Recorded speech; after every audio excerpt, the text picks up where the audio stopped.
நம திருச்சிற்றம்பலம். நமது சிவசிவன் மனக்கடலில் பயணம் செய்யும் அனைத்து அடியாருக்கும் இனியொரு வணக்கம். இன்றைய சிறப்பு விருந்தினராக வந்திருக்கும் விஜயராமன் ஐயா அவர்களை குருவின் சார்பாக வருக வருக என்று வரவேற்கிறேன். ஐயா, தலைப்பு சொல்லி ஸ்டார்ட் பண்ணிக்கலாம். நன்றிங்க ஐயா. அருட்பெருஞ்சோதி அருட்பெருஞ்சோதி தனிப்பெரும் கருணை அருட்பெருஞ்சோதி சர்க்குரு திருவருட்பிரகாச வள்ளலார் திருவடிகளே சரணம் சரணம் சரணம். தயாநிதி சுவாமி சரவணானந்த சர்க்குரு மலரடிகள் போற்றி போற்றி. உலகம் தலைக்க வந்துதித்த உருவே வருக, ஓதாதே உற்ற கலைகள் அனைத்தினையும் உணர்ந்தோய் வருக, ஒன்றிரண்டற்றிலகும் பரமானந்த சுக இயல்பே வருக, இம்பர்தமை இரவாகதியில் ஏத்துகின்ற இறையே வருக, எம்போல்வார் கலகம் தவிர்த்து கதியளிக்கும் கண்ணே வருக, கண் நிறைந்த களிப்பே களிப்பில் ஊறுகின்ற கனிவே வருக, கலைமதிதோய் வளகம் செறிந்த வடற்பதியின் வாழ்வே வருக, ராமலிங்க வல்லலனுமோர் மாணிக்க மணியே வருக வருகவே.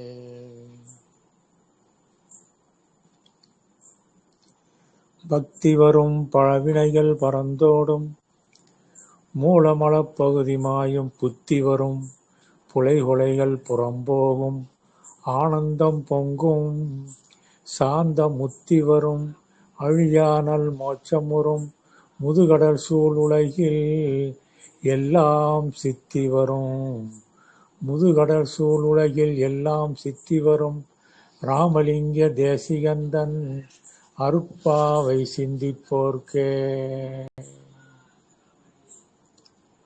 ஆன்மநேய பெரியோர்களே, சான்றோர்களே, அருள் தாய்மார்களே, இந்த சிவ அன்பே சிவ குழுவிலே இணைந்திருக்கக்கூடிய அத்தனை பேர்களுக்கும், இந்த சிவ அன்பே குழுவை சிறப்பாக நடத்தி வரக்கூடிய தயவு திரு பாலகிருஷ்ணன் ஐயா அவர்களுக்கும் நன்றி வணக்கத்தையும் எல்லோருக்கும் தெரிவித்து கொண்டு, இன்றைய தினம் நாம் திருவருட்பாவை எடுத்துக்கொண்டு சிந்திக்க இருக்கின்றோம். அப்படிப்பட்ட திருவருட்பா, வாராத வல்வினை நோய் வந்தாலும் வன்மையோடு சேராத பாவமெல்லாம் சேர்ந்தாலும் தீராது என்று யார் சொன்னார், எங்கள் அருட்பிரகாச பெருமான் பேர் சொன்னால் போமே பிணி என்ற ஒரு அற்புதமான பாடலும் இருக்கின்றது. பக்தி கடலே சிவஞான பதியே என் நற்பாக்கியமே, முக்திக்கு அரசே ராமலிங்க முனியே, மோனம் முழு பொருளே, இத்திற்கிடந்தே அறிவழிந்த பேயேன் ஒன்றால் பெறல் என்றோ, சித்திவளாக திருமாளிகையில் திகழும் தெய்வ திருவிளக்கே, அருள் பழுத்த செழுங்கனியே, அகம்பழுத்த சிவஞான அமுதே, முத்தி பொருள் பழுத்த அருட்பாவை எமக்களித்த தெய்வ மனப்பூவே, என்றும் மருள் பழுத்த அடியேங்கள் மன இருளை அகற்ற வரும் மணியே, என்றும் மருள் பழுத்த அடியேங்கள் மன இருளை அகற்ற வரும் மணியே, மெய்மை தெருள் பழுத்த வடலூர் வாழ் ராமலிங்க நின் அருளை சிந்திப்பேனே, மெய்மை தெருள் பழுத்த வடலூர் வாழ் ராமலிங்க நின் அருளை சிந்திப்பேனே. திருவருட்பாவை எடுத்துக்கொண்டோமானால், திருவருட்பா நமக்கு புகட்டுவது ஜீவகாருண்யமும் மரணமில்லா பெருவாழ்வும் தான். மனிதன் ஜீவகாருண்யமுடையவனாய் ஆறுயிர் பணி செய்து கொண்டு இந்த உலகத்திலே அருளை பெற வேண்டியிருக்கிறது. அதற்காக அவன் கொலை பிழை தவிர்த்த சுத்த தாவர உணவாளியாக இருந்து இந்த உலகத்தில் வாழ வேண்டும் என்பது சமரச சுத்த சனார்த்த சத்திய சங்கத்தின் அடிப்படை தகுதியாக இருக்கின்றது. சமரச சுத்த சன்மார்க்க சங்கத்திலே சேருவதற்கு வேறு சந்தாக்கள்லாம் தேவையில்லை. ஜீவகாருண்யம் ஒன்றே அதனுடைய சந்தாவாக இருக்கின்றது.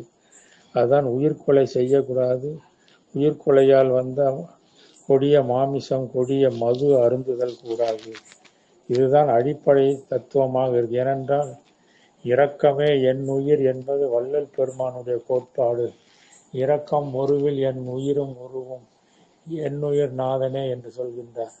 அதனால இரக்கத்தை அடிப்படையாக வைத்து உண்டாக்கப்பட்ட உலகத்திலே உயர்ந்த ஒரு சமரச சுத்த சன்மார்க்க பொது நெறி உலகத்திலே இது ஒன்றுதான். மற்ற மார்க்கங்களிலெல்லாம் எது வேண்டுமானாலும் செய்து கொள்ளலாம், எப்படி வேண்டுமானாலும் இருக்கலாம், தியானம் பண்ணிக்கலாம், எல்லாம் பண்ணிக்கலாம், எல்லாம் செய்யலாம் இருக்கும். ஆனால் வள்ளல் பெருமானுடைய சமரச சுத்த சன்மார்க்க சத்திய தயவு பொது நெறியில் இரக்கம்தான் உயிராக இருக்கின்றது. அதற்கு அடிப்படையாகத்தான் உயிர்கொலை செய்யக்கூடாது, கொடிய புலால் உணவு உண்ணக்கூடாது, அறிவை கெடுக்கும் மது அருந்தக்கூடாது. இது ஆயுள் முழுவதும் கடைபிடிக்க வேண்டியதாக இருக்கின்றது. ஏதோ ஒரு நாள் 2 நாள், வாரத்தில் ஒரு நாள், மாதம் 40 நாள் அந்த மாதிரி சமாச்சாரமே வள்ளலாட்ட கிடையாது. ஆயுள் முழுவதும் கடைபிடிக்க வேண்டும். அதுதான் வள்ளல் பெருமானுடைய சமரச சுத்த சன்மார்க்க பொது நெறியின் உயர்ந்த லட்சியமாக இருக்கின்றது. ஏனென்றால் இறைவன் இரக்கமே வடிவாக இருக்கின்றான். எல்லா உயிர்களுக்குள்ளும் இறைவன் இருக்கின்றான். இறைவனுக்குள்ள உயிர் இருக்கின்றது. அதைத்தான் வள்ளல் பெருமான் பாடுவார். உயிருள் யாம் எம்முள் உயிர் இவை உணர்ந்தே உயிர் நலம் பரவுக என்று உரைத்த மெய்சிவமே என்று அருளி செய்கின்றார். உயிருக்குள்ள இறைவனும் இறைவனுக்குள்ள உயிரும் இருக்கின்றது. ஆகையினால எந்த உயிருக்கும் தீங்கு செய்தல் கூடாது, உயிர்களை கொண்டு சாப்பிடக்கூடாது என்பது அடிப்படை கோட்பாடு. அதற்கடுத்து பசி நீக்குதல், பசி தவிர்த்தல். அந்த பசி வந்துவிட்டால் உயிர் சக்தி குன்றிவிடும். அதனால் பசியை நீக்குதல் முதல் பிரதானமான கொள்கையாக இருக்கின்றது. அதற்காகத்தான் வடலூரிலே வள்ளல் பெருமான் 1867 வெள்ளையர் ஆட்சி இருந்த காலத்தில் முதலாக சத்திய தர்மசாலையைத்தான் ஆரம்பித்தார்கள். அங்கே தர்மசாலையில் ஆரம்பித்து எல்லோருக்கும் உணவு அளித்ததோடு தமிழ் மொழி கல்வி, திருக்குறள் வகுப்பு, வடமொழி கல்வி, சான்ஸ்கிரிட் வகுப்பு, வேத பாடசாலை, சித்த மருத்துவம் எல்லாம் சொல்லி கொடுத்தார். ஆங்கில வகுப்பு நடத்தினார். அந்த மாதிரி தன்னுடைய சீடர்களை வைத்து ஒரு அரசாங்கமே செய்ய முடியாத பெரிய வேலைகளெல்லாம் செய்தவர் வள்ளல் பெருமான் என்றால் உலகம் அறியாது. வள்ளல் பெருமான் அந்த மாதிரி மக்களுக்கு வெறும் சாப்பாடு மட்டும் போட்டால் போதும். இந்த காலத்தில் பொட்டணமாக கொடுக்குறாங்க. ஆனால் அவர்களுக்கு அருள் அறிவை புகட்ட வேண்டும். இன்றைய காலத்துக்கு அருள் அறிவு மிகவும் அவசியமாக இருக்கு. அருள் சிந்தனை அறியும் மனிதனிடத்தில் அருள் சிந்தனை, இரக்க உணர்வு, இரக்க சிந்தனையெல்லாம் குன்றி போய் இருக்கின்றது. அதனால தான் வள்ளல் பெருமான் அந்த காலத்திலே வெறும் சாப்பாடு மட்டும் போடாமல் மொழி அறிவு, படிக்காத ஜனங்களுக்கெல்லாம் மொழி அறிவு, தமிழ் மொழி பாட வகுப்பு, வடமொழி ஆகிய சான்ஸ்கிரிட் வகுப்பு, திருக்குறள் வகுப்பு, ஆங்கில வகுப்பு, திருக்குறள் வகுப்பு எல்லாத்தையும் நடத்தினார். அப்படி சமரச வேத சன்மார்க்க சங்கத்தை அவ்வளவு பாடுபட்டு வளர்த்தார்கள். வெறும் அன்னதானம் மட்டும் செய்தால் போதும் என்று இருக்கவில்லை. அதனால மனிதன் உணவு பசியாறுவதோடு போய்விடக்கூடாது, அவன் அருள் அறிவும் பெற வேண்டும் என்று மிகவும் சிந்தித்தார்கள். அருளறிவு ஒன்றே அறிவு, மற்றெல்லாம் அருளறிவென்றே வகுத்த மெய்சிவமே என்று வள்ளல் பெருமான் பாடுகின்றார். அருள் அறிவு தான் மனிதனுக்கு அறிவு, மற்ற அறிவெல்லாம் மருள் அறிவு, மயக்க அறிவு என்று சொல்கின்றார். இறைவனுடைய அருளை என்றைக்கு பெறுவோம், என்ன செய்வோம், எப்படி வாழ்வோம் என்ற அந்த அருள் சிந்தனையோடு இருந்த மனிதன் வாழ வேண்டும். மனிதன் ஏதோ சாப்பிட்டு தூங்கிட்டு போறக்கூடிய ஒரு பிராணி கிடையாது. அவன் தன்னுடைய அறிவினால் மரணத்தை தவிர்த்து கொண்டு வாழ்நாள் முழுவதும் எப்போதுமே நிலைத்த உடம்போடு வாழ்ந்து கொண்டே இருக்கலாம், மரணமில்லா பெருவாழ்வை பெற வேண்டும் என்று வள்ளல் பெருமான் சொல்கின்றார். என்று நின் அருள் நீருண்டு ஓந்திடும் நாள், என்று நின் உருவு கண்டிடும் நாள், என்று நின் அடியார்க்கு ஏவல் செய்திடும் நாள், என்று எனது அகத்தியர் அரும் நாள், மன்றுள் நின்றாடும் பரஞ்சுடர் குன்றே, வானவர் கனவினும் தோன்றாது ஒன்றும் ஒன்றே அருண்மயமான உத்தம வித்தக மணியே என்று பாடுகின்றார். எவ்வுயிர் திரளும் என்னுயிரெனவே எண்ணி நல் இன்புறச் செய்யவும் அவ்வுயிர்களுக்கு வரும் இடையூற்றை அகற்றியே அச்ச நீக்கிடவும் செவ்வையுற்று உனது திருப்பதம் பாடி சிவ சிவ என்று கூத்தாடி ஒவ்வொரு களிப்பால் அழிவுறாதிங்கே ஓங்கவும் இச்சைகான் எந்தாய் என்று வள்ளல் பெருமான் இறைவனை வேண்டுகிறார். எல்லா உயிர் திரளும் என்னுயிர் என்று நினைக்க வேண்டாம். அதுதான் சன்மார்க்கத்தினுடைய அடிப்படையான கொள்கையாக இருக்கிறது. எவ்வுயிர் திரளும் என்னுயிர் எனவே எண்ணி நல் இன்புறச் செய்யவும் அவ்வுயிர்களுக்கு வரும் இடையூற்றை அகற்றிய அச்ச நீக்கிடவும் செவ்வை உற்று.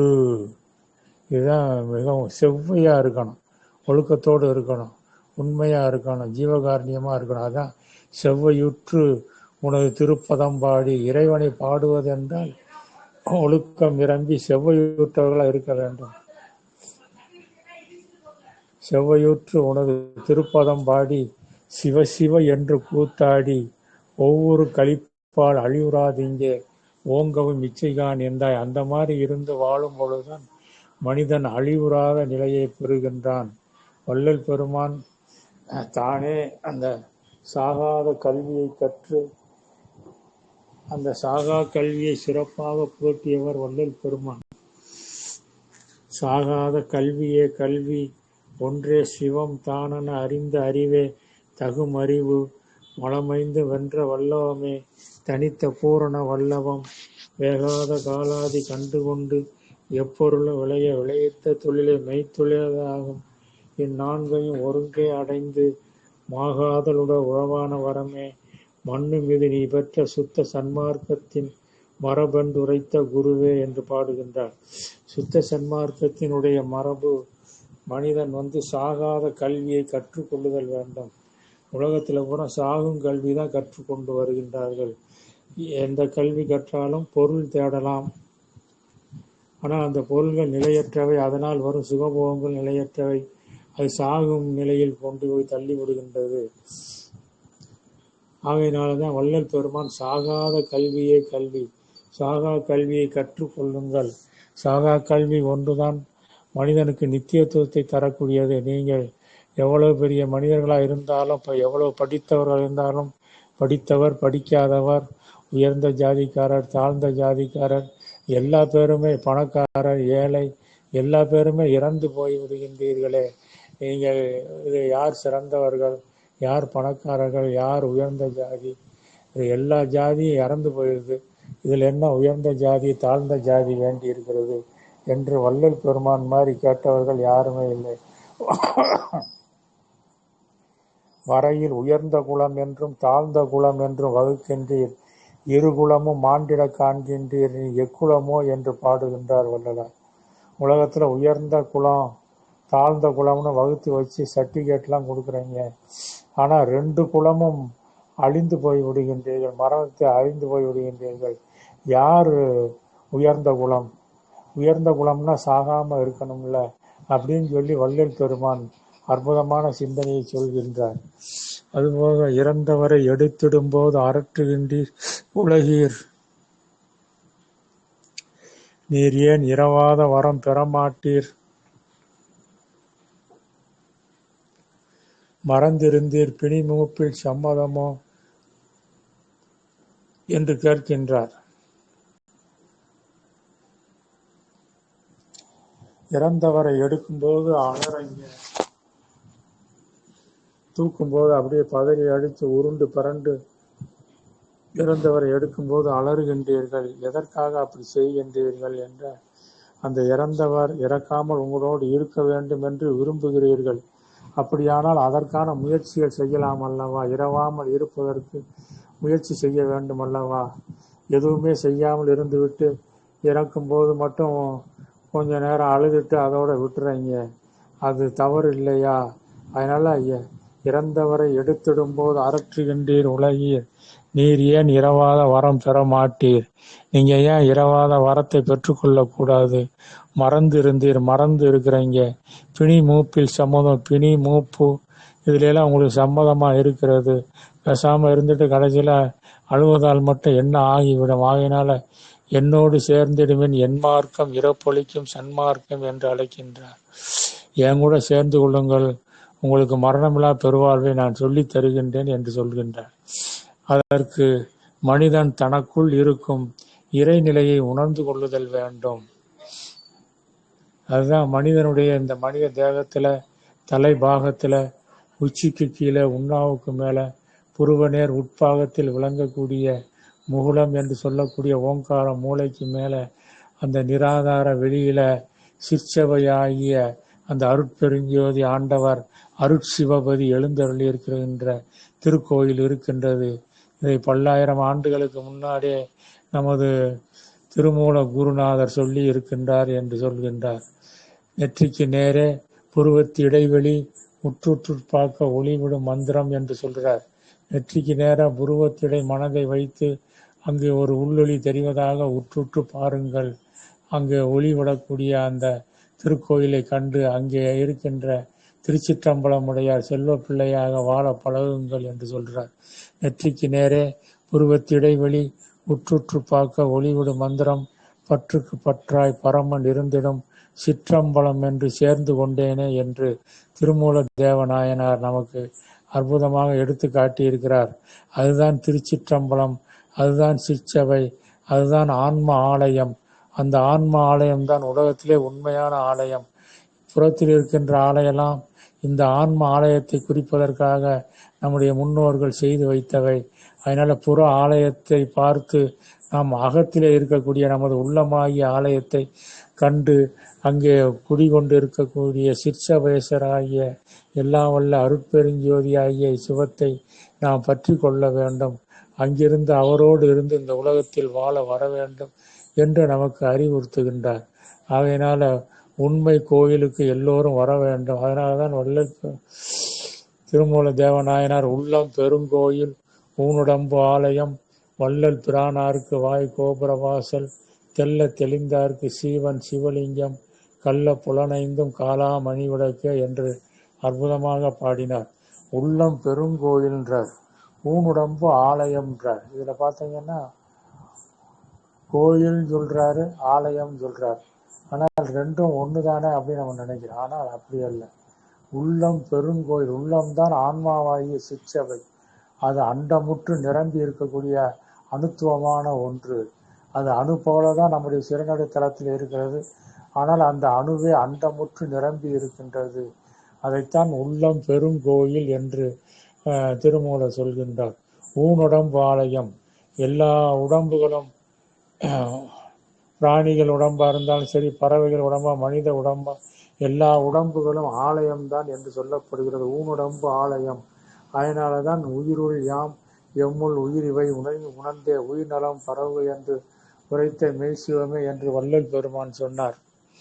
உயிருக்குள்ள இறைவனும் இறைவனுக்குள்ளே உயிரும் இருப்பதை உணர்வதற்காகத்தான் அந்த காலத்திலேயே திருமூல தேவநாயனார் உள்ளம் பெருங்கோயில் ஊனுடம்பு ஆலயம் என்று சொல்ற. ஊனுடம்பு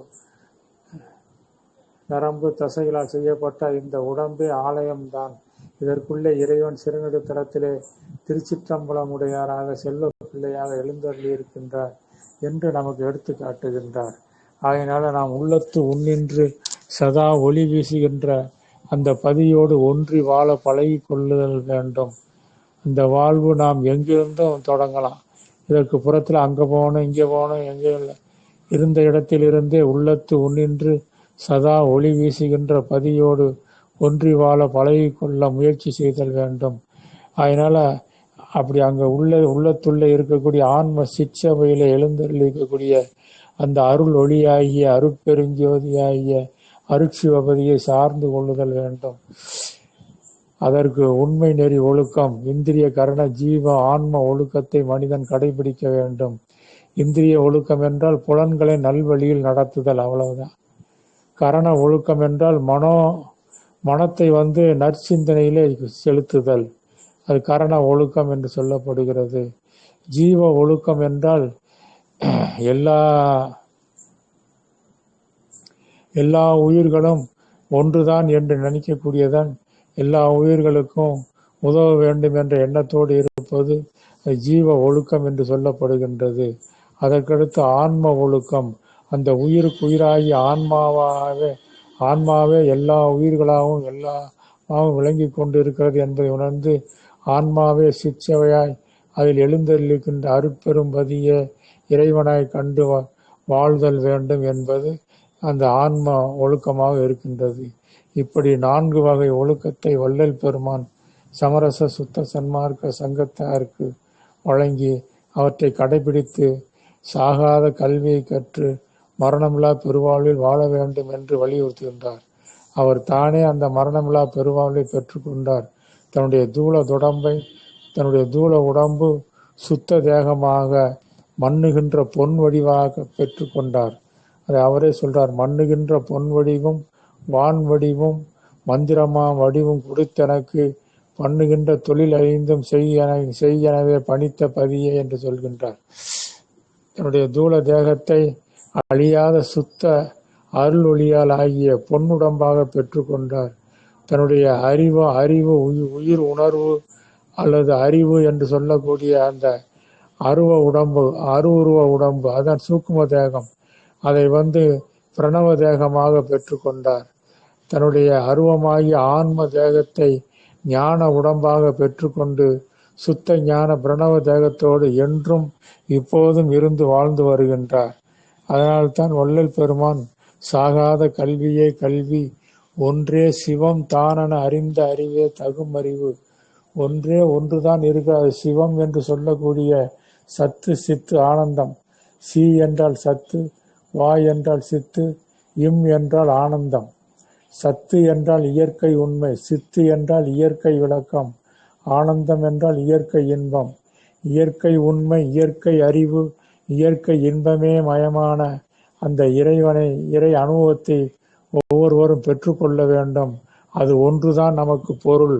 அதான் சிவமே பொருள் என்று தேற்றி என்னை சிவவெளி தேரும் சிகரத்தில் ஏற்றி சிவமாக்கி கொண்டது பாரி திருச்சிற்றம்பலத்தே திருநடை ஜோதி என்று சொல்கின்றார். சிவமே பொருளென தேற்றி என்னை சிவவெளிக்கேறும் சிகரத்தில் ஏற்றி சிவமாக்கி கொண்டது பாரி திருச்சிற்றம்பலத்தே திருநடை ஜோதி. ஆபத்தை நீக்கி வளர்த்தே சற்றும் அசையாமல் அவியாமல் அடியேன் உள்ளத்தே தீபத்தை வைத்தது பாரி திருச்சிற்றம்பலத்தே திருநடை ஜோதி என்று சொல்கின்றார். ஆபத்தையெல்லாம் நீக்கி அவரை வளர்த்து தீபத்தை அவருக்குள் வைத்திருந்ததாம். எல்லாருக்குள்ளேயும் அந்த தீபம் இருக்கின்றது. அதுதான் சத்திய ஞான தீபம். அதைத்தான் மடலூரிலே சத்திய ஞான சபையிலே வள்ளல் பெருமான் ஏற்றி வைத்திருக்கிறார். அந்த சத்திய ஞான தீபம்தான் மாதம் பூச நட்சத்திரம் அன்றும் தைப்பூசத்தன்று அன்றும் ஜோதி தரிசனம் காட்டப்படுகின்றது. அங்கே மூலஸ்தானத்தில் இருக்கக்கூடிய அந்த ஜோதியை கண்டு தரிசித்து அதை தனக்குள் தன்னுடைய சிறநடுத்தலத்தில் அப்படியே கண்டு வாழ வேண்டும். மனிதனுடைய தலைபாகத்தையே ஒரு கோயிலாக அமைத்தார் வள்ளல் பெருமான். அதுதான் சத்திய ஞான சபை எண்கோணமாக அமைக்கப்பட்டு இருக்கிறது. எண்கோணத்தில் நடுவில் தாமரை போன்ற நடுப்பகுதியில் அங்கே தீபத்தை ஏற்றி வைத்து அருட்பெருஞ்சோதியை கண்டு அனுபவித்து வாழ வேண்டும் என்று சொல்றார். அதுதான் ஒன்றே சிவம் தானென அறிந்த அறிவே தகுமறிவு. ஒன்று, அது சிவம்தான் பொருள், அதுதான் அறிவாக விளங்குகிறது என்பதை உணர வேண்டும் என்று சொல்றார். ஒன்றே சிவம் தானென அறிந்த அறிவே தகுமறிவு. மலம் 5 வென்ற வல்லவமே தனித்த பூரண வல்லவம். வல்லவம் என்றால் வீரம். உலகத்திலே வீரம் அடுத்தவங்களை அடிக்கிறது ஒழிக்கிறது கிடையாது. மலம் 5 வென்ற வல்லவமே தனித்த பூரண வல்லவம். தனித்த பூரணமான வீரம் எது என்றால் ஆணவம், மாயை, கண்மம், மாயை, திரோதாயை என்று சொல்லக்கூடிய 5 மலங்களையும் ஒழித்தல் தான் உண்மையான வீரம் என்று சொல்கின்றார். அவை பிராட்டியாரும் புலனைந்து வென்ற வல்லவமே தனித்த பூரண வல்லவம் என்று சொல்ல, புலனைந்து வென்றான் தன் வீரம் என்று அவை பிராட்டியாரும் சொல்கின்றார். ஆகையினால வீரம் உலகத்துல சண்டை போட்டு ஒருத்தரை ஜெயிக்கிறது பெரிய காரியம் கிடையாது. அது வீரம் அல்ல. புலன் 5ஐயும் வென்று இருக்க வேண்டும். புலனை நல்வழியில் செலுத்துதல் வேண்டும். மலம் 5ஐயும் வென்று இருத்தல் தான் உண்மையான வீரம் என்று வள்ளல் பெருமானும் அவை பிராட்டியாரும் நமக்கு எடுத்து காட்டுகிறார்கள். அதனால்தான் மலம் 5 வென்ற வல்லவமே தனித்த பூரண வல்லவம். வேகாத காலாதி கண்டு கொண்டு எப்பொருளும் விளைவித்த தொழிலே மெய்த்தொழிலதாகும். உண்மையான தொழில் எதுவென்றால் வேகாத கால், அதாவது அழியாத உயிரை பெறுதல். வேகாத காலாதி கண்டுகொண்டு எப்பொருளும் விளைவித்தல், எந்த பொருளையும் சனத்திலே உண்டாக்கக்கூடிய ஆற்றலை பெற்றுக்கொள்ளுதல் தான் மெய்த்தொழிலாகும். இந்த தொழிலை கற்றுக்கொள்ளுங்கள். அதை விட்டுட்டு உலகத்தில் எத்தனையோ தொழில்களை பாடுபட்டு கஷ்டப்பட்டு அடைந்தும் கடைசியில் மரணம் அடைந்து போய் விடுகின்றீர்களே என்று வள்ளல் பெருமான் சொல்கின்றார். வேகாத காலாதி கண்டுகொண்டு எப்பொருளும் விளைவித்த தொழிலே மெய்த்தொழிலதாகும். இந்நான்கையும் ஒருங்கே அடைந்து மாகாதலுட உறவான வரமே. இது நான்கையும் ஒவ்வொருவரும் பெற்று மாகாதல் உடையவர், பேரன்பு உடையவர்களாக இந்த உலகத்தில் வாழ்ந்து வருதல் வேண்டும். அப்பொழுது மரணமில்லா பெருவாழ்வில் வாழ்ந்திடலாம். வள்ளலார் இந்த உலகத்தாரையெல்லாம் மரணமில்லா பெருவாழ்வில் பெறுவதற்காகவே அழைத்தார்கள். வாழி என் தோழி, என் வார்த்தை கேள், என்றும் மரணமில்லா வரம் யான் பெற்றுக்கொண்டேன். சூழியர் செஞ்சுடர் தோற்றுரு கீழ்ப்பால் தூய்த்திசை நோக்கினேன். சீர்த்திகள் சித்தி ஊழிதோர் ஊழி நின்றாடுவோன் உன்னிதியேல் இங்கே மன்னருள் ஆணை. ஆழி கரத்து அணிந்து ஆடேடி பந்து அருட்பெருஞ்சோதி கண்டு ஆடேடி பந்து. வாழி என் தோழி, என் வார்த்தை கேள் என்று எல்லாரையும் கேட்கிறார். என் வார்த்தைகள் என்றும் மரணமில்லா வரம் யான் பெற்றுக்கொண்டேன். நான் என்னைக்குமே மரணமில்லாமல் இருக்கக்கூடிய ஒரு வரத்தை பெற்று கொண்டிருக்கிறேன். உங்களுக்கு தெரியுமா மனிதர்களே, மாண்டு ஒளிகின்ற மனிதர்களே, உயர்ந்த ஜாதி தாழ்ந்த ஜாதி, பணக்காரன் ஏழை, படித்தவன் படிக்காதவன், இப்படியெல்லாம் வைத்து கொண்டு அலைகின்ற பிரிவினைவாதிகளால் அலைகின்ற மனித குலமே, நீங்கள் எப்படிப்பட்ட நிலை பெற்றாலும் செத்து போய் விடுகின்றீர்களே, அதை நினைத்து பாருங்கள். தப்பாலே சகத்தவர் தாவே துணிந்தார், தப்பாலே உலகத்தவர் சாவே துணிந்தார். தாமூலனான நான் சாதலை தவிர்த்தே எப்பாலும் எக்காலும் இருத்தலை பெற்றேன். உலகத்தில் எல்லா பேருமே தப்பான வழியில் போய் சாவதற்கு துணிந்து விடுகின்றார்கள். எல்லோருமே எப்படியோ கொஞ்ச நாளைக்கு இருந்துட்டு செத்து போய் விடுகின்றார்கள். அவர்களெல்லாம் வெட்கப்படும்படியாக நான் சாவை தவிர்த்து கொண்டு இருக்கின்றேன், தெரிந்து கொள்ளுங்கள் மக்களே என்று இந்த மனித குலத்துக்கு வள்ளலார் சொல்றார். தப்பாலே சாவே துணிந்தார் உலகவர் தாமூலனான சாவலை தவிர்த்தே எப்பாலும் எக்காலம் இருத்தலை பெற்று, எந்த காலத்திலும் எங்கேயும் எப்போதும் இருக்குமாறு ஒரு உடம்பு உயிர் உணர்வு நிறைந்த சுத்த ஞான பிரணவ தேகத்தோடு வாழக்கூடிய நிலையை நான் பெற்றிருக்கிறேன். அதை எதனால் பெற்றேன் என்றால் அருட்பெருஞ்சோதி ஆண்டவருடைய அருளால் பெற்றேன். அப்படி அருட்பெருஞ்சோதி ஆண்டவருடைய அருளை பெறுவதற்கு ஜீவகாருண்யம் இரக்கம்தான் வேண்டும். அதனால அருள் பெற வேண்டும் என்றால் ஜீவகாருண்யம் செய்யுங்கள், பசி தவிர்த்தல் செய்யுங்கள், உயிர்கொலை செய்யாதீர்கள், வன்புலால் உண்ணாதீர்கள், மதுவை அருந்தாதீர்கள். இவைகளெல்லாம் கடைப்பிடித்தீர்களானால் நீங்கள் இரக்கமுடையவர்களாக இறைவனால் மதிக்கப்படுவீர்கள். இரக்கமுடையவர்களாக இருந்தால் உங்களுக்கு அருள் கிடைக்கும். அருள் கிடைத்தால் மரணமில்லா பெருவாழ்வு கிடைக்கும். இறைமயமாகி இந்த உலகத்திலே கடவுள் நிலை அறிந்து அம்மயமாகி வாழக்கூடிய தகுதியும் உங்களுக்கு கிடைத்துவிடும். ஆகையினால் அப்படிப்பட்ட மரணமில்லா பெருவாழ்வை பெறுவதற்கு இந்த உலகத்தாரையெல்லாம் அழைத்த ஒரே மகா மனிதன், கடவுள் மனிதன் யார் என்றால் வள்ளல் பெருமான் ஒருவர். இந்த உலகத்திலேயே மனித குலத்திற்கு மரணம் இயற்கை அல்ல என்று சொன்னவர் வள்ளல் பெருமான்.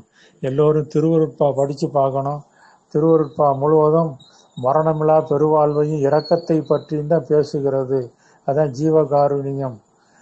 மரணமில்லா பெருவாழ்வை பற்றிய அற்புதமான வழித்துறைகளெல்லாம் அதில் சொல்லப்பட்டிருக்கிறது. மனிதன் மரணமில்லாமல் வாழக்கூடிய செய்திகளை சொல்லக்கூடிய உலகத்திலே ஒரே நூல் எந்த மொழியிலையுமே கிடையாது. உடம்போடு செயலோடு எப்போதுமே வாழ்ந்து கொண்டு இருக்கக்கூடிய மரணமில்லா பெருவாழ்வு.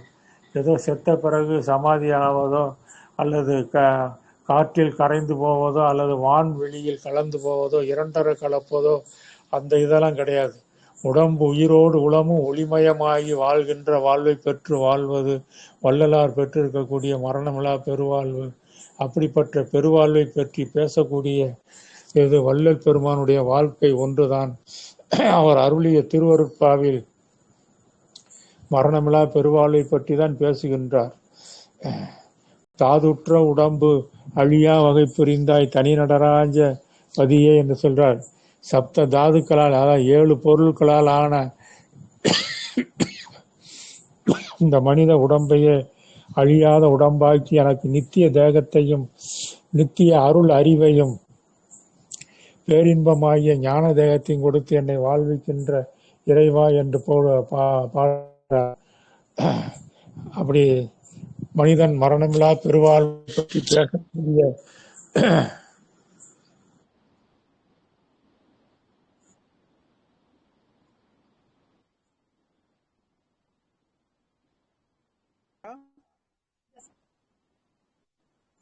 ஐயா கேக்குதுங்களா? ஐயா விஜயராமன் ஐயா, நான் முடிச்சிட்டீங்களா ஐயா?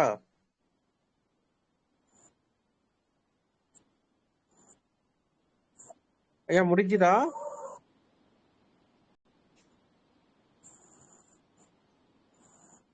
ஐயா கேக்குதுங்களா? முன்னாடியே முடிச்சுட்டாங்க. நன்றி நன்றி நன்றி நன்றி, ரொம்ப அற்புதமா இருந்தது. அப்படியே கொஞ்சம் உள்ள போயிட்டேன்னா டக்குனு வெளியே வர முடியல, அதுதான் விஷயம். நல்லா இருந்தது. நன்றிங்க ஐயா.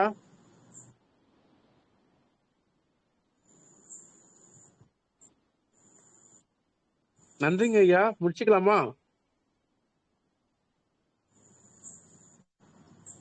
ஐயா அவங்களே முடிச்சுட்டாங்களே, நன்றிங்க ஐயா, முடிச்சுக்கலாமா? அவங்க முடிச்சுட்டாங்க, சரி விடுங்க. கேக்குதா ஐயா? கேக்குதா என் வாய்ஸ்? கேக்குது. உங்க இடையில வாய்ஸ் வேற ஏதோ கேக்குது, புரியல. யாரோ இடையில பேசுறாங்க. நன்றி, அதுதான் நடுவுல எனக்கு சிக்னல் இல்ல, அதனால தான். முடிச்சிட்டீங்களா இல்ல ஒன்னும் பேசணுமா ஐயா? முடிஞ்சதுல அதான் அவங்க மட்டும் முடிச்சுட்டாங்களே, நீ என்னத்த பேச? யாரு முடிக்கலையே, ரெக்கார்டிங் போயிட்டு தானே இருக்கு. வந்துகிட்டே இருக்க. என்ன வந்துட்டு இருக்குங்க ஐயா? வேற ஒருத்தர் பேசிக்கிட்டு இருக்காருங்க.